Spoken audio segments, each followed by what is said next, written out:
ರಾಜ್ಯದಲ್ಲಿ ಖಾಲಿ ಇರುವ ಸಾವಿರಾರು ಹುದ್ದೆಗಳ ಭರ್ತಿಗೆ ವಿಳಂಬವಾಗುತ್ತಿರುವುದನ್ನು ಖಂಡಿಸಿ ಯಾದಗಿರಿಯಲ್ಲಿ ಯುವ ಸಂಘಟನೆ ಮನವಿ ಸಲ್ಲಿಸಿದೆ. ಒಳ ಮೀಸಲಾತಿ ಗೊಂದಲವನ್ನು ಪರಿಹರಿಸಿ ಕೂಡಲೇ ನೇಮಕಾತಿ ಪ್ರಕ್ರಿಯೆ ಆರಂಭಿಸುವಂತೆ ಆಗ್ರಹಿಸಲಾಗಿದೆ. 56,432 ಹುದ್ದೆಗಳ ಭರ್ತಿಗೆ ಒಳ ಮೀಸಲಾತಿ ಗೊಂದಲವನ್ನು ಪರಿಹರಿಸಿ ಕೂಡಲೇ ಅಧಿಸೂಚನೆ ಹೊರಡಿಸುವಂತೆ ಆಗ್ರಹಿಸಲಾಗಿದೆ.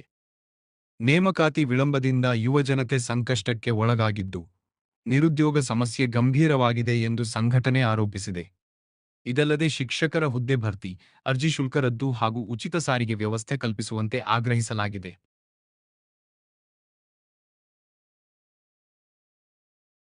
ಭರ್ತಿ ಮಾಡಿ ದುಡಿಯುವ ಕೈಗೆ ಕೆಲಸ ಬೇಕು, ಕೆಲಸ ಕೊಡಿ.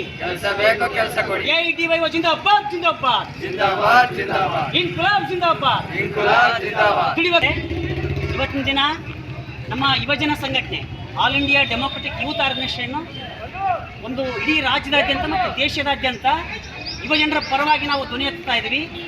ಎಲ್ಲ ಖಾಲಿ ಹುದ್ದೆಗಳನ್ನ ಭರ್ತಿ ಮಾಡ್ಬೇಕಂತೇಳಿ ಕೇಳ್ತಾ ಇದ್ದೀವಿ.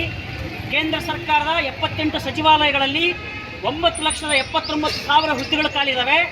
ಆಗಿನ ನಮ್ಮ ಕರ್ನಾಟಕದಲ್ಲಿ 43 ಇಲಾಖೆಗಳಲ್ಲಿ 2,84,881 ಹುದ್ದೆಗಳು ಖಾಲಿ ಇದ್ದಾವೆ. ಕಳೆದ 5-6 ತಿಂಗಳಿಂದ ನಾವು ಯುವಕರಿಗೆ ಕೆಲಸ ಕೊಡಬೇಕಂತೇಳಿ ಹೋರಾಟ ಮಾಡ್ತೀವಿ. ನೀವು ನೋಡ್ತಾ ಇದ್ದೀರಿ, ಕಳೆದ 5-6 ತಿಂಗಳಿಂದ ನಾವು ನೇಮಕಾತಿಗೋಸ್ಕರ ಹೋರಾಟವನ್ನು ಮಾಡ್ತಾ ಇದ್ದೀವಿ. ಈ ಹೋರಾಟ ಇಲ್ಲಿಗೆ ಬಿಡಬಾರ್ದು. ನಾವು ಮುಂದೆ 56,432 ಹುದ್ದೆಗಳು ಭರ್ತಿಯಾಗುವವರೆಗೂ ಕೂಡ ನಮ್ಮ ಹೋರಾಟ ನಿಲ್ಲಬಾರ್ದು ಅಂತೇಳಿ ನಾನು ಈ ಸಂದರ್ಭದಲ್ಲಿ ಮನವಿ ಮಾಡ್ತಾ ಇದ್ದೀನಿ. ನಾವು ಸಂಘಟಿತರಾಗಬೇಕಾಗಿ ಸ್ನೇಹಿತರೆ, ನಾವು ಬಿಡಿಯಾಗಿದ್ದೀವಿ. ಇವತ್ತು ಸರ್ಕಾರಗಳು ಯಾವುದೇ ಸರ್ಕಾರ ಬರಲಿ, ಅವರ ನೀತಿಗಳು ಅವು ಉದ್ಯೋಗ ಕೊಡಬೇಕಂತಿಲ್ಲ. ಈಗ ನಾವು ಹೇಳ್ತಾ ಇದ್ದೀವಿ physical management and budget, physical responsibility and budget